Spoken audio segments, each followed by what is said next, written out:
Welcome to my How Healthy Are You monthly educational podcast. My name is Dr. Thomas Brewer. I'm a PhD chemist and nutritional blood microscopist. Today is Monday, February 6th, and it's on a topic known as mental health. And what I'm going to be talking about is how mental health relates to longevity and overall health, our physical health. So this is a continuation on my longevity series. Essentially, why else would you want to be healthy if you can't increase your longevity and quality of life? And that's really what I'm all about, and everything I teach, both during a blood microscopy or in the newsletters or on these podcasts, is all linked to increasing longevity. So your mental health could be aging you a lot faster than if you smoked, and that's a very bold statement, but it's backed by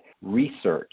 One of the leading causes of aging is a negative psychological state of mind. So that's essentially is the leading cause of aging, above and beyond what we know as the body deteriorates. But the power of the mind is actually stronger than what's going on with our body physically. So what I mean by a negative psychological state of mind or a negative mental health, it's essentially the various negative emotions. So the five most common are anger, fear, anxiety, hatred, and depression. So those are your various negative emotions. They also have a corresponding opposite or good emotion. That's really where you would like to be. So this information is based on a September 2022 study that was published in the journal Aging. And what they found that worse than the effects of stroke and liver disease or lung disease, so these are physical aspects of the body, physical problems, smoking was even second to a negative state of mind. So your state of mind was or had a larger impact on aging than a stroke, liver disease, or lung disease, and even stronger than smoking. So that's why I made that statement that your mental health could be aging you faster than if you smoked. So other issues that relate to a shortened lifespan is restless sleep. I've talked about that often in previous podcasts and in newsletters, but restless sleep also leads to accelerated aging. Now, all of this is not usually discussed as part of typical health care. Healthcare is typically focused on the physical aspects of the body and not the psychological or what's going on in your brain.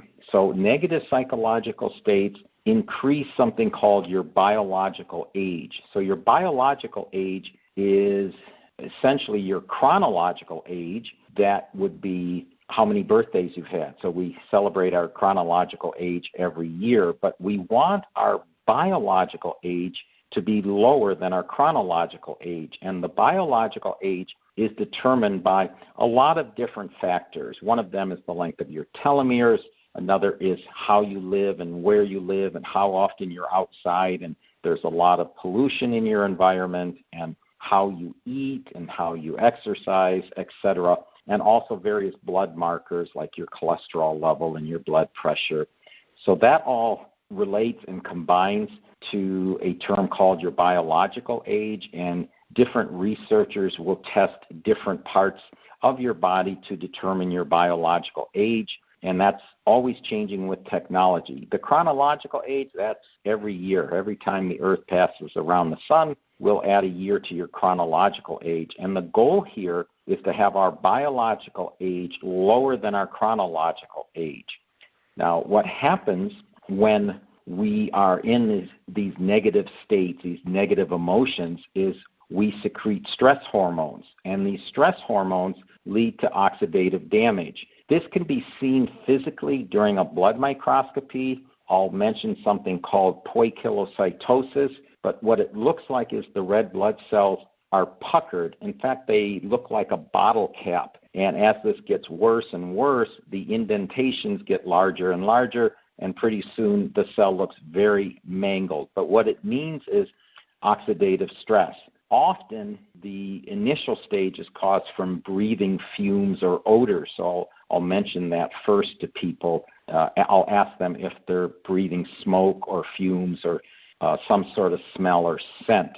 Now, what else happens when we secrete these stress hormones is the aging genes get stimulated, and we don't want the aging genes to get stimulated because it shortens our telomeres. There is a way to increase the telomere length, which is the cap of the DNA, and that would be to take a supplement called TA65. But there's another way, which I'll get to in just a few minutes right at the end. Now, stress is very cumulative, so the longer we're in a stressed state, the greater chance of us building something called insulin resistance. It's similar to diabetes. It's where the insulin doesn't cross into the cell membrane, and we can't get sugar out of the blood fast enough and burn it for energy. But this also leads to aging, this insulin resistance. Even loneliness leads to depression, and of course, depression leads to aging. In fact, that was one of those 5 negative emotions. So here are the solutions, and the first 3 are quite common. So obviously, you'd want to have a good diet, and there's really no news there. Eat lots of vegetables. Don't eat too many animal-based products, but you know what's best for you, and eat foods you're not allergic to, etc. There's no new information there. The second solution is to get out in nature. Again, I've talked about this before. It's very important to get outside every day. Some of you work outside, so that's not a problem. But just touching trees and being around wildlife is therapeutic, and it increases our longevity. But nothing new there either. The third solution is exercise.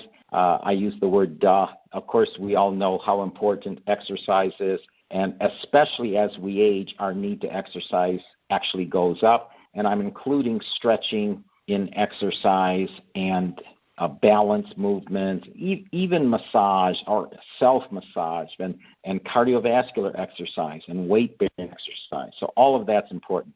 But what really stands out and what a lot of people don't know is maintaining compassion for both yourself and others.